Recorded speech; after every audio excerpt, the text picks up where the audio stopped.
नमस्कार, मैं हूँ हेमंत चढ़ार और आप देख रहे हैं मध्य प्रदेश का number 1 news channel the Bahujan news Damoh MP। Madhya Pradesh high court ने नोटरी स्टाम्प शुल्क को लेकर एक महत्वपूर्ण फैसला सुनाया है। कोर्ट ने स्पष्ट किया कि अब 10 रुपए की नोटरी स्टाम्प मान्य नहीं होगी और 50 रुपए की स्टाम्प अनिवार्य होगी।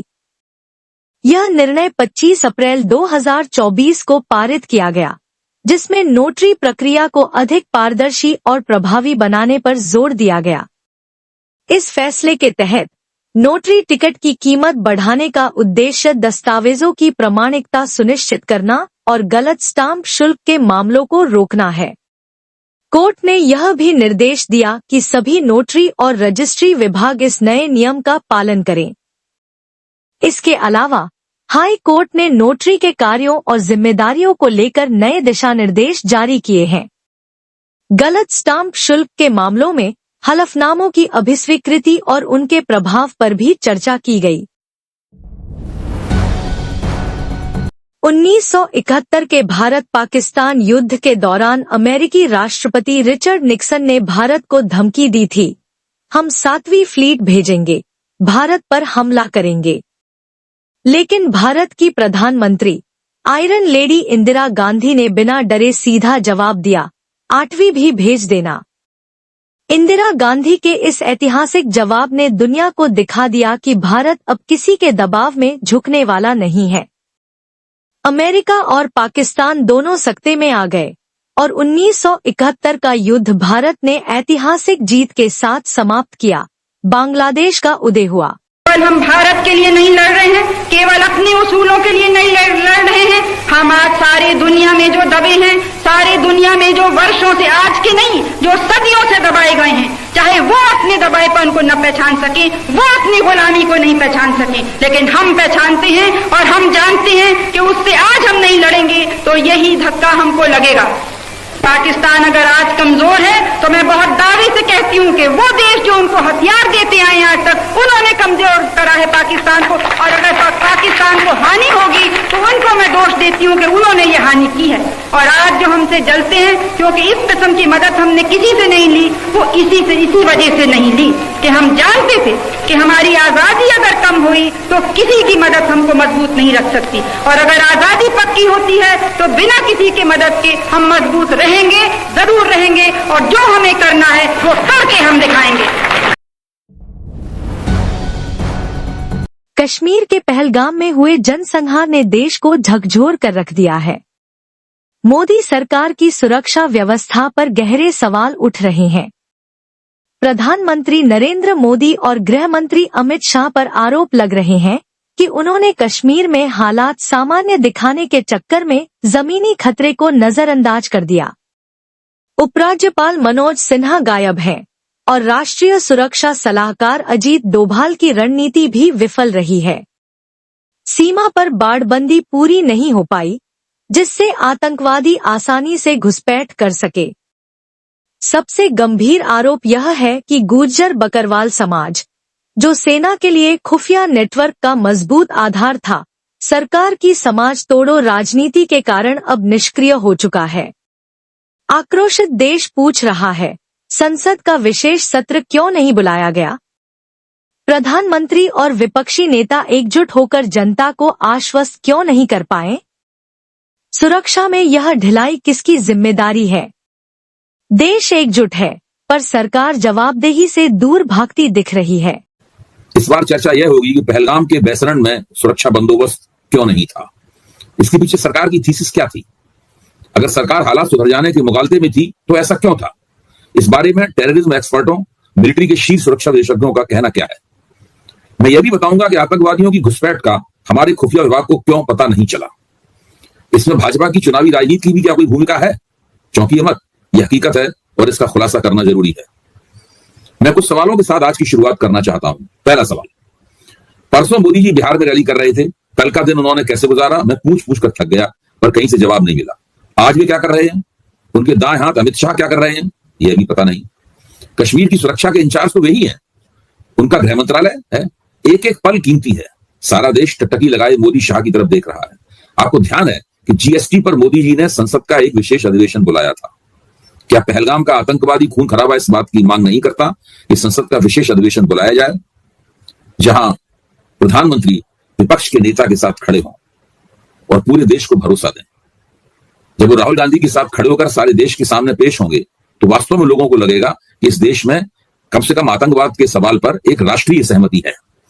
क्या ऐसा नहीं हो सकता कि प्रधानमंत्री एक प्रेस कॉन्फ्रेंस भी करें, जो उन्होंने आज तक नहीं की, और बगल में राहुल गांधी को बैठाकर राष्ट्रीय एकता का नजारा पेश करें? हम भला कैसे भूल सकते हैं जब मुंबई पर आतंकवादियों का हमला हुआ था तो तत्कालीन प्रधानमंत्री मनमोहन सिंह भारी बारिश में वहां पहुंचे थे और प्रेस कॉन्फ्रेंस की थी। क्या नरेंद्र मोदी डॉक्टर मनमोहन से कोई सबक नहीं सीख सकते? अब आइए अमित शाह के बारे में। जैसा कि ऊपर बताया गया है, इसी महीने, जैसा कि मैंने ऊपर बताया है, इसी महीने 6, 7, 8 अप्रैल को अमित शाह कश्मीर गए थे। उन्होंने मुख्यमंत्री उमर अब्दुल्ला से बातचीत करके उन्हें विदा कर दिया, लेकिन सुरक्षा अधिकारियों को रोक लिया और उनकी बैठक की। क्या इस बैठक में कोई नया स्टैंडर्ड ऑपरेटिंग प्रोसीजर बनाया गया या कोई नया सुरक्षा प्रोटोकॉल तैयार किया गया? किसी को नहीं पता इस बैठक में क्या हुआ। सर्वदलीय बैठक से निकलकर आम आदमी पार्टी के सांसद संजय सिंह ने जानकारी दी है कि पहलगाम जो अमरनाथ यात्रा का बेस कैंप भी है, उसे 22 अप्रैल की घटना से ठीक 2 दिन पहले पर्यटकों के लिए खोल दिया गया। क्या यह फैसला अमित शाह के साथ उसी बैठक में लिया गया था? यह सवाल है जो हर तरफ पूछा जा रहा है। मैं ये बात संजय सिंह की दी हुई जानकारी के भरोसे कह रहा हूं। क्या मोदी जी ने यह सवाल अमित शाह से पूछा है कि क्या यह निर्णय आपकी जानकारी में हुआ है या आपको बताए बिना किया गया है? यह संजय सिंह झूठ बोल रहे हैं। हमें किसी सवाल का जवाब नहीं मिल रहा है। सरकार बिल्कुल चुप है। पाकिस्तान प्रधानमंत्री को निजी तौर पर खुलकर गाली दे रहा है, नैरेटिव चैलेंज फेंक रहा है, पर हमारे नेता कुछ नहीं बोल रहे हैं, सब चुप हैं। केवल मीडिया आधारहीन प्रचार कर रहा है, लफ्फाजी जारी है। हमें तथ्यों की जानकारी कैसे मिलेगी? मोदी जी देश को विश्वास में क्यों नहीं ले रहे हैं? श्रीनगर में लंबे अरसे तक चिनार क्रॉप के कमांडर रह चुके सैयद अता हुसैन काउंटर इंसर्जेंसी और काउंटर टेररिज्म के विशेषज्ञ हैं। उनका कहना है कि 1990 में जब दक्षिण कश्मीर में रोज आतंकवादियों के साथ 10-12 एनकाउंटर होते थे, उस हालात में वे एरिया डोमिनेशन पेट्रोल के जरिए हालात पर काबू पाया करते थे। एरिया डोमिनेशन पेट्रोल, इस तकनीकी शब्द को अच्छी तरह समझिए कि अगर किसी इलाके पर आपको अपना प्रभुत्व स्थापित करना है तो आप एक खास तरीके से गश्त करने का पैटर्न अख्तियार करते हैं। इसके जरिए हमेशा उस इलाके के अपराधी, उस इलाके के आतंकवादी, सबको लगातार संदेश जाता रहता है कि यहां पे सुरक्षा बलों की मौजूदगी है।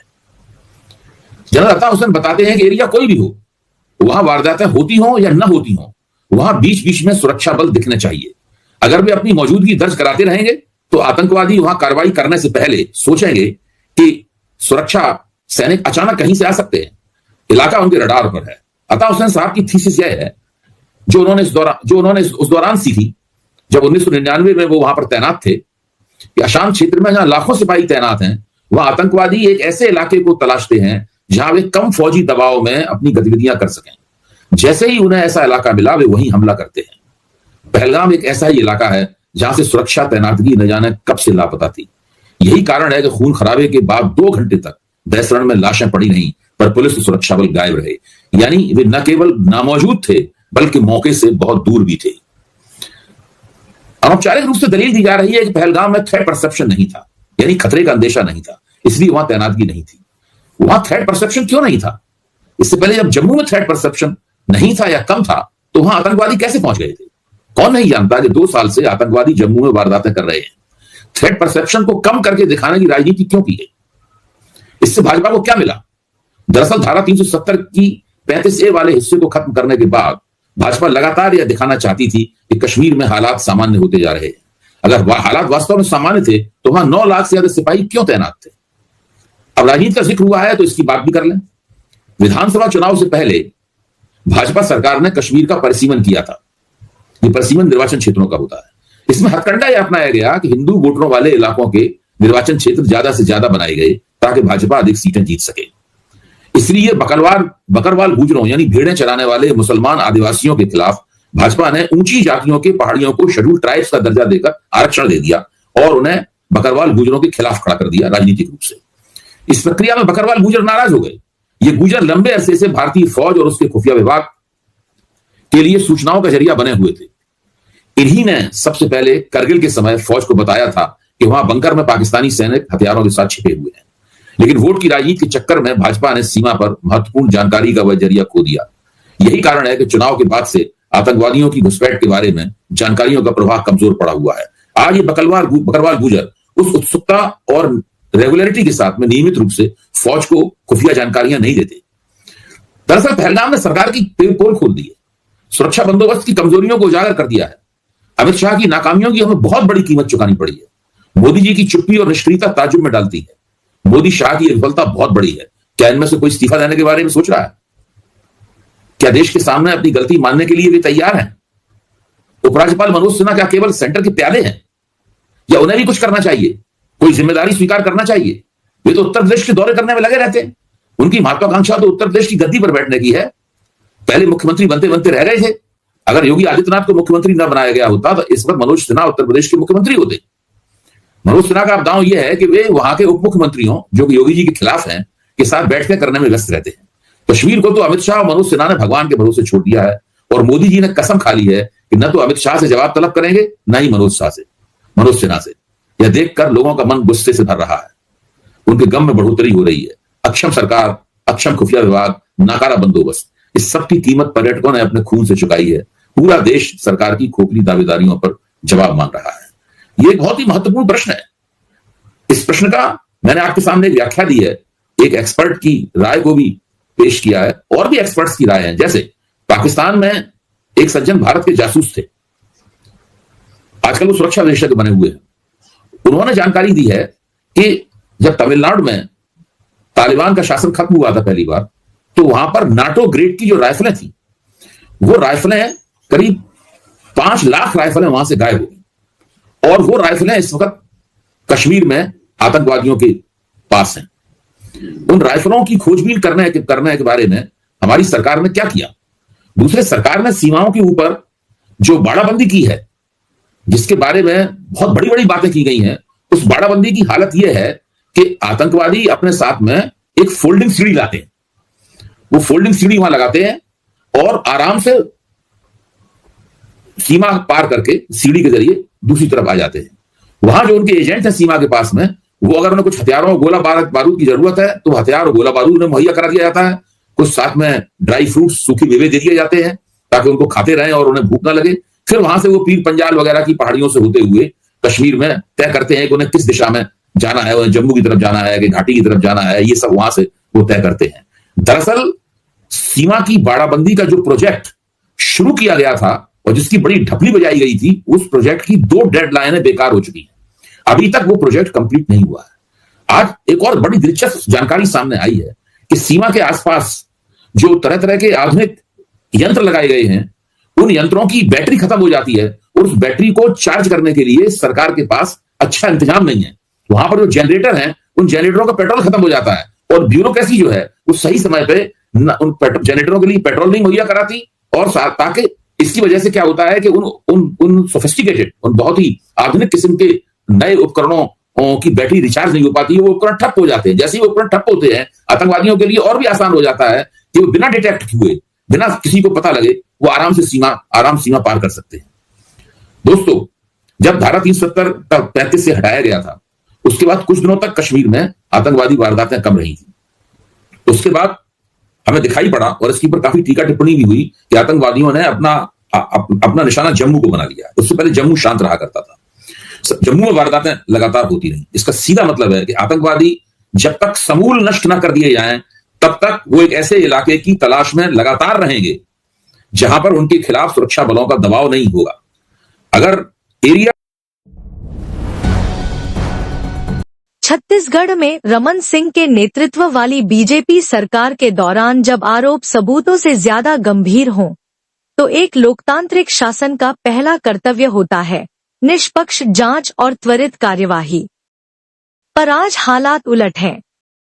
कोर्ट में पुख्ता सबूत पेश होने के बावजूद आदेशों का मजाक उड़ाया जा रहा है और गृह मंत्री तक को इसकी जानकारी होने के बाद भी चुप्पी साधी जाती है। आवाज उठाओ तो बलात्कार का खतरा, कोर्ट जाओ तो भी न्याय नहीं बल्कि दमन।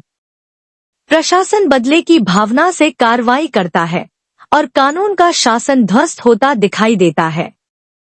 क्या हमें याद नहीं कि रमन सिंह की सरकार में कैसे आदिवासी और सामाजिक कार्यकर्ताओं के साथ अन्याय हुआ था? कैसे सत्ता ने पीड़ितों की पुकार को कुचलने के लिए पूरी मशीनरी का इस्तेमाल किया था? आज भी वही चुप्पी है। मीडिया खबर नहीं दिखाता, समाज बोलने से डरता है। सबके मुंह पर जैसे सत्ता का लगाया ताला जड़ गया हो। पर याद रखिए, अन्याय के खिलाफ एक आवाज लाखों की चुप्पी से ज्यादा ताकतवर होती है। आवाज उठाना ही असली लोकतंत्र है। पहले बलात्कार गांव में जाके किया, कोर्ट में केस गया, कोर्ट में बयान दर्ज हो गए, वारंट्स इश्यू हो गए, आरोपियों को फरार बता रही है पुलिस जबकि वो जॉब पर हैं। और फिर जब होम मिनिस्टर को सीडी देता हूं, उसके बाद उन लड़कियों को दोबारा किडनैप किया जाता है और फिर 5 दिन उनके साथ थाने में बलात्कार होता है। मैं उसकी सूचना फिर से गृह मंत्री को देता हूं, वो कहते हैं अधिकारियों से बात करिए। मैं होम सेक्रेटरी ऑफ इंडिया को मैंने फोन पर बताया, छत्तीसगढ़ के डीजीपी को बताया, छत्तीसगढ़ के चीफ सेक्रेटरी को बताया। उनका मैसेज भी आया वापस कि आप झूठी खबरें फैलाना बंद कर दिए। मैंने कहा दोरनापाल थाने में रेप चल रहा है उनके साथ, रोक दीजिए उनको। नहीं रुकवाया उन्होंने। कलेक्टर को बोला, एसपी को बोला, किसी ने नहीं रुकवाया। और 5 दिन बाद उन लड़कियों को गांव की चौराहे पर फेंक दिया गया पुलिस की जीप में ले जा करके, और कहा अब अगर हिमांशु से बात करी तो पूरे गांव को आग लगा देंगे। मैं गया उनसे मिलने और उन लड़कियों ने कहा कि हम आपसे अब नहीं मिलेंगे, क्योंकि आपने कहा था कि आगे आओ, न्याय के लिए आवाज उठाओ। इस देश में कानून है, संविधान है, कोर्ट है, कुछ नहीं है इस देश में। आप नहीं बचा पाए हमें। दमोह जिला प्रशासन, कृषि विभाग, शिक्षा विभाग एवं कृषि विज्ञान केंद्र के संयुक्त सहयोग से उत्कृष्ट विद्यालय दमोह के कृषि संकाय में संचालित प्री एग्रीकल्चर टेस्ट पैट की निशुल्क कोचिंग में विद्यार्थियों को शानदार अवसर मिल रहा है। उप संचालक कृषि जे.एल. प्रजापति ने जानकारी देते हुए बताया कि विगत रविवार को आयोजित प्रथम टेस्ट में टॉप 5 विद्यार्थियों को पुरस्कार स्वरूप 1500 पृष्ठों के निशुल्क नोट्स वितरित किए गए। साथ ही विषय विशेषज्ञों द्वारा प्रश्न पत्र का व्याख्या सहित समाधान भी कराया गया, ताकि छात्रों की समझ और तैयारी को और सुदृढ़ किया जा सके। उप संचालक प्रजापति ने बताया कि अगला दूसरा टेस्ट आगामी रविवार को आयोजित किया जाएगा। इस टेस्ट में भी टॉप 5 विद्यार्थियों को 1500 पृष्ठों के निशुल्क नोट्स प्रदान किए जाएंगे, जिससे प्रतिभाशाली छात्रों को प्रतियोगी परीक्षाओं के लिए बेहतर संसाधन मिल सकें। Subscribe the Bahujan news and like this video.